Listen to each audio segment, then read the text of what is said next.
Hello नमस्कार आदाब सलाम सत श्री अकाल केम छो कसे काय केरो हाल है केना छी यहाँ सब कैसन वानी हाउ आर यू कैसे हैं आप लोग केमो नाचो मनक्का खम्बा गणी हुकुम केमती अच्छंती। उम्मीद करता हूँ कि आप लोग बहुत अच्छे होंगे, स्वस्थ होंगे, दुरुस्त होंगे, आपका समय बहुत मज़े में बीत रहा होगा। मित्रों, आज के इस वीडियो में हम चर्चा करने जा रहे हैं एक विशेष कुंडली के बारे में जिनका डेट ऑफ बर्थ है 25 जनवरी 1984। 3:15 का उनका शाम का जन्म है, जमशेदपुर झारखंड का। इन्हीं के कुंडली के बारे में चर्चा करने वाला हूं। इनकी जो कुंडली है वो मिथुन लग्न की है और तुला राशि है इनकी। सबसे पहले आप अपना एक कॉपी और कलम निकाल लो और मैं जैसा जैसा लिखवा रहा हूं अभी आप 5-7 मिनट तक ऐसा लिखते चले जाओ बिना कुछ सोचे समझे। आप लिखो जन्म से लेकर के 2/10/1992 तक, यानी कि 2 अक्टूबर 1992 तक राहु की महादशा। 2 अक्टूबर 1992 से लेकर के 2/10/2008 तक गुरु की महादशा। 2/10/2008 से लेकर के 2/10/2027 तक शनि की महादशा। 2/10/2027 से लेकर के 2/10/2044 तक बुध की महादशा। 2/10/2044 से लेकर के 2/10/2051 तक केतु की महादशा। 2/10/2051 से लेकर के 2/10/2071 तक शुक्र की महादशा। 2/10/2071 से लेकर के 2/10/2077 तक सूर्य की महादशा। इससे आगे जाना मैं सही नहीं समझता और ज़रूरत भी नहीं है। अब आप दूसरा पेज उल्टो और लिखो 2/10/2008 से लेकर के 2/10/2008 से लेकर के 5/10/2011 तक शनि के महादशा में शनि की अंतर्दशा। 5/10/2011 से लेकर के 15/6/2014 तक शनि के महादशा में बुध की अंतर्दशा। 15/6/2014 से लेकर के 24/7/2015 तक शनि के महादशा में केतु की अंतर्दशा। 24/7/2015 से लेकर के शनि के महादशा 24/7/2015 से लेकर के 24/9/2018 तक शनि के महादशा में शुक्र की अंतर्दशा। उसके बाद लिखो 24/9/2018 से लेकर के 5/9/2019 तक शनि के महादशा में सूर्य की अंतर्दशा। उसके बाद लिखो 5/9/2019 से लेकर के 5 अप्रैल 2021 तक शनि के महादशा में चंद्रमा की अंतर्दशा। 5 अप्रैल 2021 से लेकर के 15/5/2022 तक शनि के महादशा में मंगल की अंतर्दशा। 15/5/2022 से लेकर के 31 मार्च 2025 तक शनि के महादशा में राहु की अंतर्दशा। 21/5/2025 से लेकर के 2/10/2027 तक शनि के महादशा में गुरु की अंतर्दशा। आगे लिखो, पेज पलट दो, दूसरा पेज ले लो और लिखो 2/10/2027 से लेकर के 2/10/2027 से लेकर के 2 मार्च 2030 तक बुध के महादशा में बुध की अंतर्दशा। 2 मार्च 2030 से लेकर के 27 फरवरी 2031 तक बुध के महादशा में केतु की अंतर्दशा। 27 फरवरी 2031 से लेकर के 27 दिसंबर 2033 तक बुध के महादशा में शुक्र की अंतर्दशा। 27 दिसंबर 2033 से लेकर के 2 नवंबर 2034 तक बुध के महादशा में सूर्य की अंतर्दशा। 2 नवंबर 2034 से लेकर के 2 अप्रैल 2036 तक बुध के महादशा में चंद्रमा की अंतर्दशा। 2 अप्रैल 2036 से लेकर के 30 मार्च 2037 तक बुध के महादशा में मंगल की अंतर्दशा। 30 मार्च 2037 से लेकर के 18/10/2039 तक बुध के महादशा में राहु की अंतर्दशा। 18/10/2039 से लेकर के 24 जनवरी 2042 तक बुध के महादशा में गुरु की अंतर्दशा। 24 जनवरी 2042 से लेकर के 2/10/2044 तक बुध के महादशा में शनि की अंतर्दशा। उसके बाद फिर केतु की महादशा है, फिर शुक्र की महादशा है, फिर सूर्य की है। इस प्रकार से अब अंदर में नहीं जाऊंगा, आप कहीं से भी डाउनलोड करके रख लेना अपना वो फ्री वाला PDF, और एस्ट्रोसेज वगैरह कहीं से भी कर सकते हो। और अब मैं आपको आपके कुंडली का फलादेश बताता हूँ।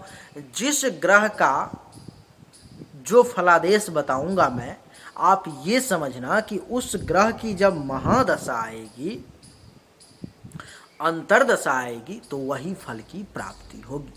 इसमें एक और कॉमन नियम होता है ये कि अगर किसी अच्छे ग्रह की, योग कारक ग्रह की, शुभ ग्रह की आपके लिए महादशा चल रही है और उसमें किसी मारक ग्रह की अंतर्दशा आ गई, तो शुभत्व में कमी आ जाता है और मारकत्व आपका बढ़ जाता है, आपको निगेटिव रिजल्ट ज़्यादा मिलना शुरू हो जाता है।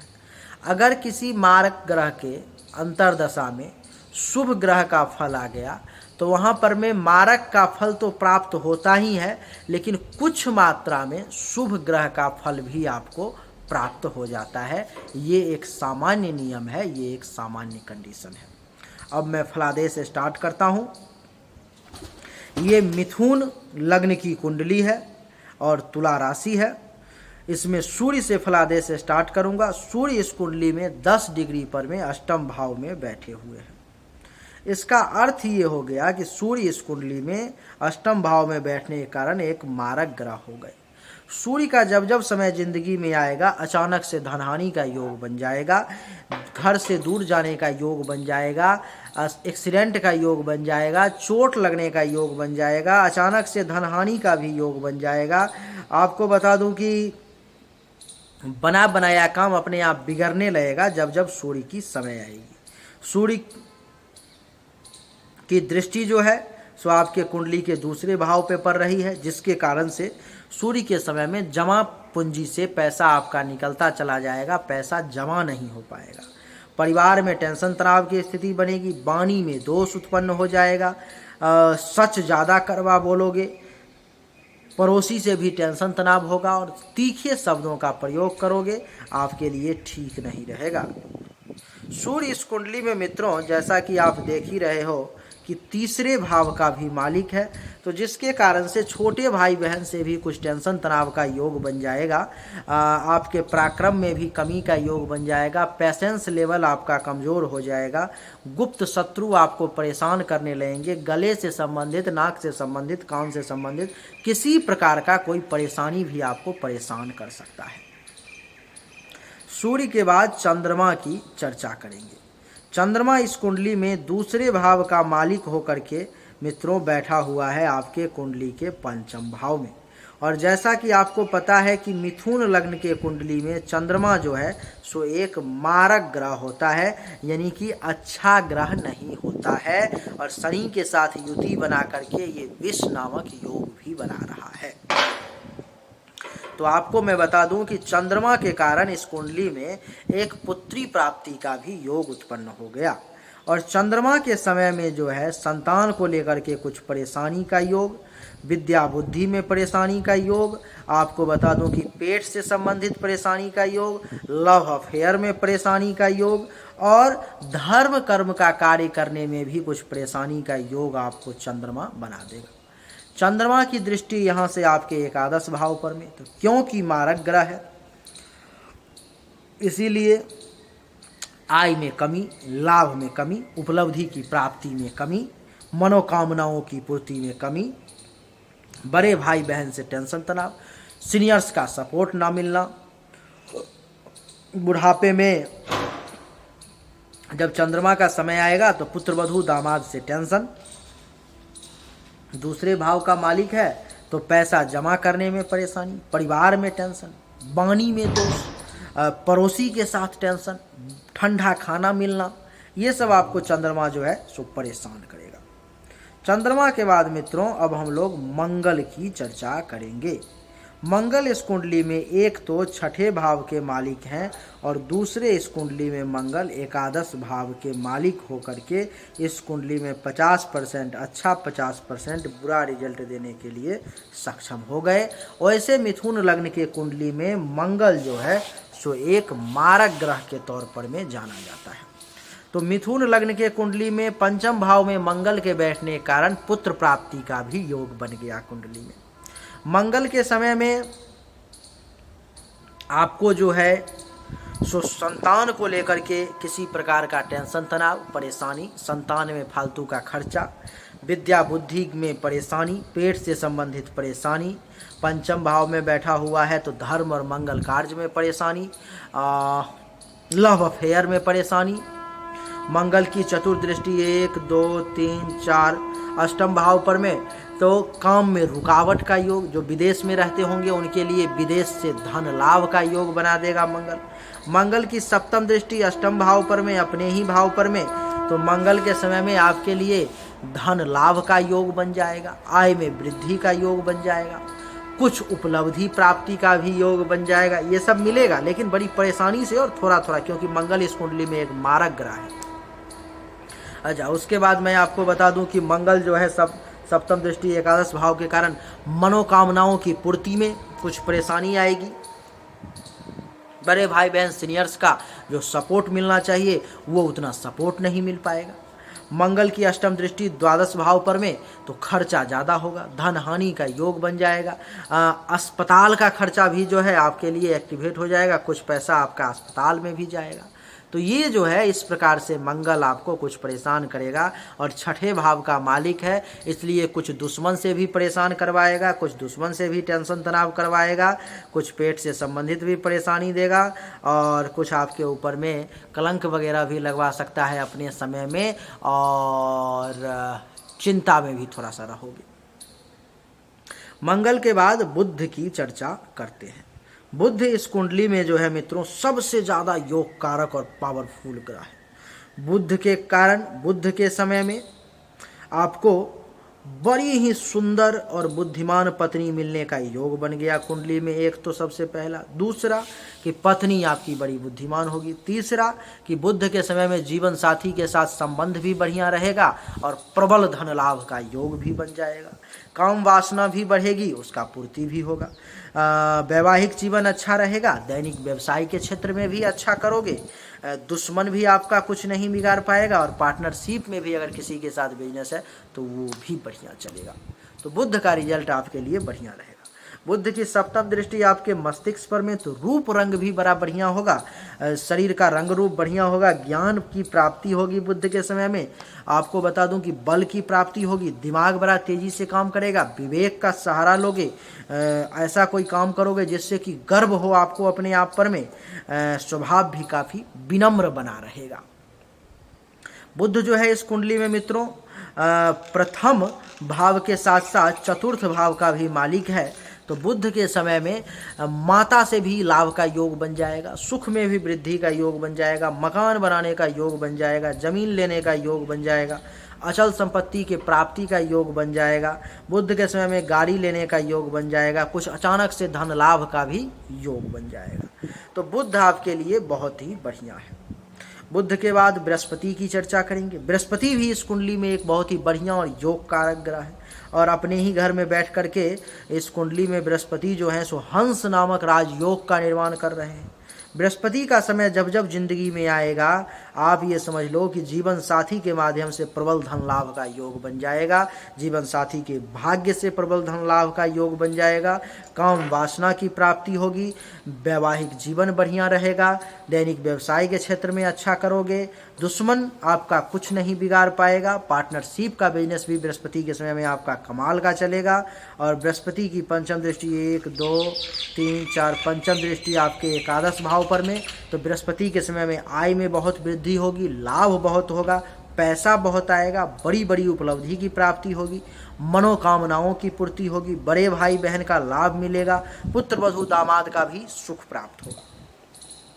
बृहस्पति के समय में फिर से रिपीट कर रहा हूँ, आपके शरीर का रंग रूप भी अच्छा रहेगा, ज्ञान में भी वृद्धि होगी, बल की भी प्राप्ति होगी, मेंटली तौर पर भी बड़ा स्ट्रांग बने रहोगे, विवेक का भी सहारा मिलेगा, शील स्वभाव भी बढ़िया रहेगा, कैसा काम करोगे जिसके कारण से लोग आप पे गर्व करें, और विनम्रता स्वभाव में बनी रहेगी। बड़ा बढ़िया समय रहेगा बृहस्पति का।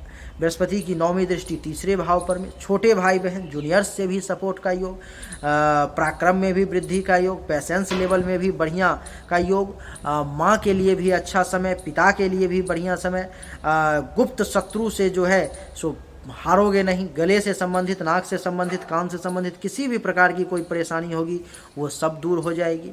पिता को भी लाभ मिलेगा, सरकार से भी लाभ मिलेगा, काम धंधा भी बढ़िया चलने का योग बन जाएगा, पद प्रभुता में भी वृद्धि होगी, अधिकार की भी प्राप्ति होगी, मान सम्मान इज्जत प्रतिष्ठा में भी बृहस्पति के समय में 4 चांद लगने का योग बन जाएगा। बृहस्पति के बाद शुक्र की चर्चा करते हैं। शुक्र भी इस कुंडली में एक योग कारक ग्रह होकर के 5 डिग्री पर में बैठा हुआ है सप्तम भाव में। शुक्र के समय में भी जीवन साथी से लाभ का योग बनेगा, काम वासना की पूर्ति होगी, वैवाहिक जीवन बढ़िया रहेगा, दैनिक व्यवसाय आपका बढ़िया चलेगा, शरीर में ऊर्जा का एहसास होगा, आपको दुश्मन कुछ नहीं बिगाड़ पाएगा, पार्टनरशिप में भी काम शुक्र के समय में बढ़िया चलेगा। शुक्र की दृष्टि आपके प्रथम भाव पर में, लग्न पर में, तो शरीर का रंग रूप शुक्र के समय में भी अच्छा दिखेगा, ज्ञान में वृद्धि होगी, बल में वृद्धि होगी, मस्तिष्क बड़ा तेजी से काम करेगा, विवेक की प्राप्ति होगी, शील स्वभाव भी बढ़िया रहेगा, गर्व करने लायक काम करोगे और स्वभाव भी आपका बढ़िया रहेगा। शुक्र इस कुंडली में पंचम भाव के भी मालिक हैं, तो संतान को भी लाभ मिलेगा, विद्या बुद्धि का भी आपको सपोर्ट मिलेगा, यश में भी वृद्धि होगी, चाहने वालों की संख्या भी बढ़ेगी, धर्म कर्म का भी आप पालन करोगे। और आपको बता दूं कि नाना नानी अगर जिंदा होंगे तो शुक्र के समय में नाना नानी से भी फायदा मिलेगा। कुछ अगर विदेश से आपका काम चल रहा हो, विदेशी कंपनी में अगर कर रहे हो, तो विदेश के कंपनी से, विदेश से भी लाभ का योग बन जाएगा। शुक्र के बाद अब हम चर्चा करेंगे शनि की। शनि इस कुंडली में मित्रों तुला राशि में उच्च के होकर के बैठे हुए हैं पंचम भाव में। शनि शनि शनि शनि शनि जो है पंचम भाव में तुला राशि में बैठ करके सस नामक राजयोग का निर्माण कर रहे हैं।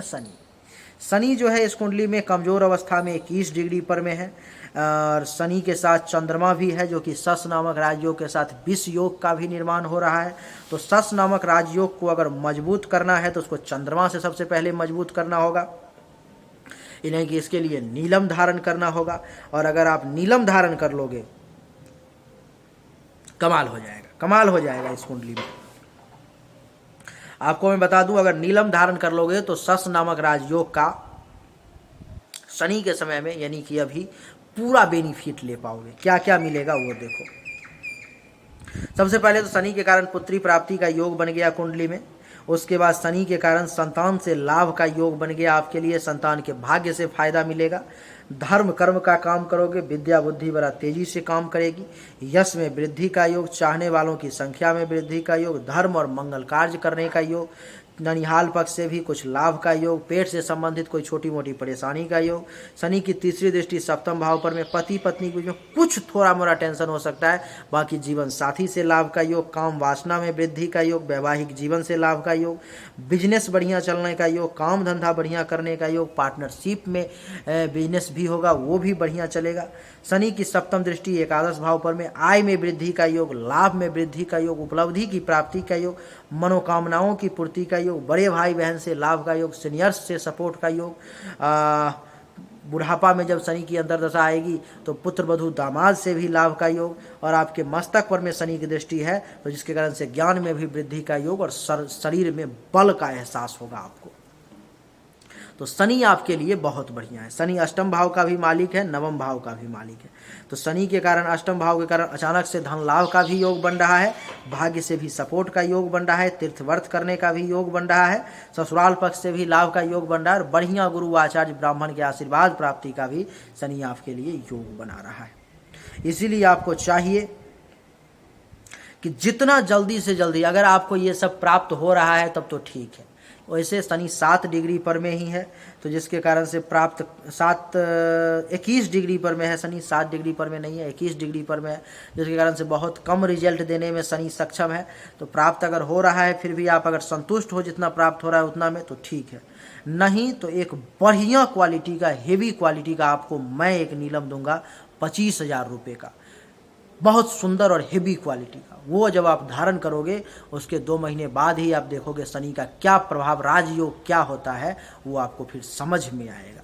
इसीलिए नीलम अगर आप धारण करना चाहो तो वो आप जरूर करो, और निश्चित रूप से धारण करो बढ़िया क्वालिटी का, तभी जा कर के हो पाएगा। गड़बड़ नीलम धारण कर लोगे कोई फायदा नहीं होगा, वो पैसा पानी में चला जाएगा। शनि के बाद अब हम चर्चा करेंगे राहु की। राहु इस कुंडली में उच्च का होकर के द्वादश भाव में बैठा हुआ है 19 डिग्री पर में। उच्च का है लेकिन भाव गलत है, इसलिए राहु इस भाव में आपको बढ़िया रिजल्ट नहीं देगा, यानी कि खर्चा ज़्यादा करवाएगा। विदेश से अगर आपका कोई काम चलेगा तो राहु अपने समय में आपको विदेश से बढ़िया धन लाभ देगा, लेकिन हिंदुस्तान के लिए वो अच्छा रिजल्ट नहीं देगा। खर्चा ज़्यादा करवाएगा, नींद में कमी ला देगा, सैया सुख में कमी ला देगा, धन हानि का योग बना देगा, विदेश यात्रा का आपके लिए योग बना देगा, अस्पताल से संबंधित खर्चा का योग बना देगा, और आँख से संबंधित भी राहु कुछ आपको परेशानी का अपने समय में योग बना सकता है।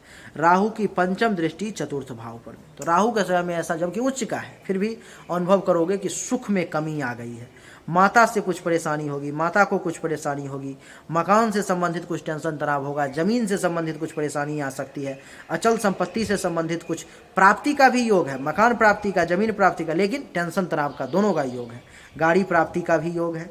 राहु की जो है सप्तम दृष्टि छठे भाव पर में, तो दुश्मन परेशान करने की कोशिश करेंगे, थोड़े से चिंता में रहोगे, रोग परेशान करने की कोशिश करेगी, थोड़े से कर्ज वगैरह भी होने का समय रहेगा, केस मुकदमा का भी योग बन जाएगा अगर संभल के नहीं रहोगे तो, पेट से संबंधित भी कुछ परेशानी हो जाएगी, कलंक लगने का भी योग बन जाएगा। राहु की जो है सो नवम दृष्टि 8, 9, अष्टम भाव पर में, तो आपको बता दूं कि अचानक से धन हानि का योग भी बन जाएगा, और काम सब में आप देखोगे कि बाधा भी बहुत आना शुरू हो जाएगा।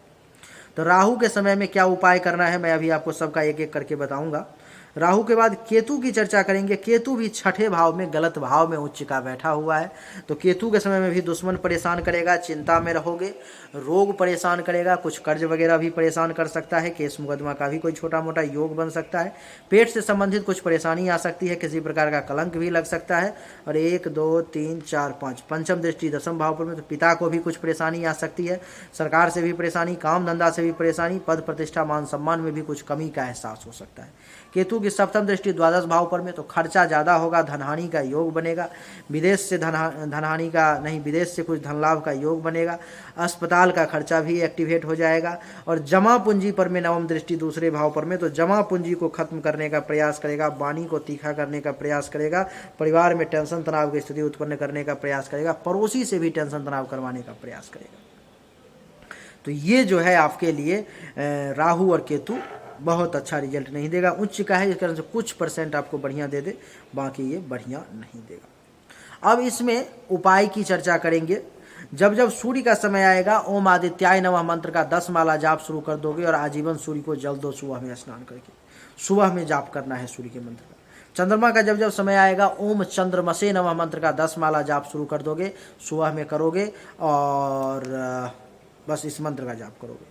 चंद्रमा के बाद मंगल का भी समय में मंगल के मंत्र का जाप करना पड़ेगा, क्योंकि मंगल इस कुंडली में एक मारक ग्रह है, नहीं तो मंगल बढ़िया रिजल्ट कभी नहीं देगा। तो मंगल के लिए ओम मंग मंगलाय नमः मंत्र का दैनिक रूप से 10 माला जाप शुरू कर दोगे, मंगल आपको अपने आप बढ़िया रिजल्ट देना शुरू कर देगा। बुध के समय में किसी भी जाप की और रत्न की जरूरत नहीं है। बृहस्पति के समय में किसी भी जाप की जरूरत नहीं है। बृहस्पति के समय में बढ़िया क्वालिटी का पुखराज एक धारण कर लोगे, बृहस्पति आपके राजयोग का उदय कर देगा। बृहस्पति के बाद शुक्र की चर्चा करेंगे। शुक्र के समय में भी किसी मंत्र के जाप की जरूरत नहीं है, एक बढ़िया क्वालिटी का ओपल फायर धारण कर लोगे, आपका जय जयकार कर देगा। शुक्र के बाद शनि के समय में आपको एक मंत्र के जाप की जरूरत पड़ेगी, ओम संग शनिश्चराय नमः। ओम संग शनिश्चराय नमः मंत्र का रात में 10 माला जाप करोगे, शनि आपको जय जयकार कर देगा। शर्त इसमें है कि जाप के साथ साथ नीलम एक बढ़िया क्वालिटी का मैं आपको वो दूंगा, वो आप धारण करोगे, फिर जाके आपको वो कमाल करेगा। शनि के बाद जो है सो राहु की चर्चा करेंगे। तो राहु के समय में ओम रांग राहवे नमः मंत्र का 10 माला रात में सोने से पहले जाप करोगे, आपको बढ़िया रहेगा। केतु के समय में ओम किंग केतवे नमः मंत्र का 10 माला रात में जाप करोगे, आपके लिए अच्छा रहेगा। इन दोनों मंत्र का जाप रात में, और सभी मंत्रों का जाप रुद्राक्ष के माला पर में ही करना है। अब रत्न की बात आती है, कौन कौन सा रत्न आपको धारण करने की आवश्यकता है। आप सूर्य का रत्न माणिक्य जिंदगी में कभी नहीं धारण कर सकते, चंद्रमा का मोती आप नहीं धारण कर सकते, मंगल का मूंगा कभी नहीं धारण कर सकते, बुध का पन्ना धारण करने की आपको जरूरत ही नहीं है। बच गया गुरु के लिए, तो गुरु के लिए बढ़िया क्वालिटी का पुखराज गुरु के समय में जरूर धारण करना। शुक्र के लिए शुक्र के समय में जरूर बढ़िया क्वालिटी का ओपल फायर धारण करना, और शनि के समय में बढ़िया क्वालिटी का नीलम जरूर धारण करना अगर बढ़िया लाभ लेना है तो। इसके अलावा आपको कोई भी रत्न नहीं धारण करना, यानी कि गुरु शुक्र और शनि इन तीनों का रत्न ही आपको धारण करना है। आपके कुछ प्रश्न हैं आपके पिता को लेकर के, उस प्रश्न का अब उत्तर देने का समय आ गया है। आपका प्रश्न क्या है वो मैं देख लेता हूँ।